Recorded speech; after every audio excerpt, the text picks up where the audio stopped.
जीतन राम मांझी ने मोदी कैबिनेट छोड़ने की धमकी दे दी है। उनके बयान से ऐसा लग रहा है कि पीएम मोदी से उनका मोह भंग हो गया है। दरअसल बिहार विधानसभा चुनाव को लेकर जीतन राम मांझी ने एनडीए से अपनी 40 सीटों वाली मांग फिर से दोहराई और इशारों में मोदी कैबिनेट तक छोड़ने की धमकी दे दी। हिंदुस्तानी आवाम मोर्चा सेक्युलर के सम्मेलन में भाग लेने पहुंचे केंद्रीय मंत्री जीतन राम मांझी ने बीजेपी को चेतावनी देते हुए रामचरितमानस की पंक्तियां पढ़ी। भय बिन होए न प्रीत और मोदी कैबिनेट से अपने इस्तीफे की खुली धमकी दे दी। हालांकि इसके साथ ही उन्होंने ये भी कहा कि एनडीए में ही हैं और मजबूती से रहेंगे, लेकिन ये भी बोल गए कि एनडीए से हक नहीं मांगेंगे तो किससे मांगेंगे।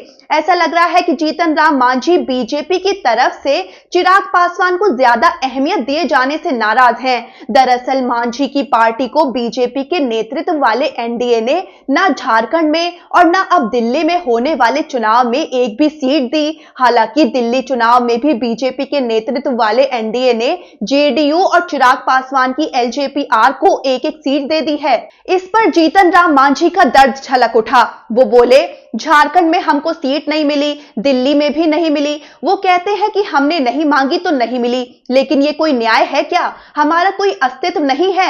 आपको बता दें, कुछ महीनों में बिहार विधानसभा चुनाव हैं। ऐसे में सीटों की दावेदारी और हिस्सेदारी को लेकर एनडीए के अंदर अभी से खींचतान शुरू हो गई है।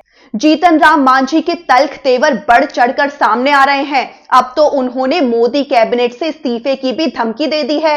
मोदी सरकार की इससे जरूर टेंशन बढ़ने वाली है। आपको बता दें, कुछ दिन पहले भी मांझी अपना गुस्सा सीटों को लेकर जाहिर कर चुके हैं। उन्होंने तो ये कह दिया था कि बीजेपी नेतृत्व वाले एनडीए में औकात देखकर सीटें दी जाती हैं।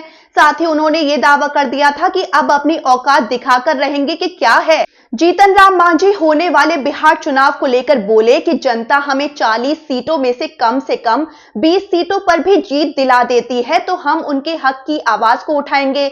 इसी बहाने जीतन राम मांझी ने बिहार विधानसभा में अपनी दावेदारी भी ठोक दी है।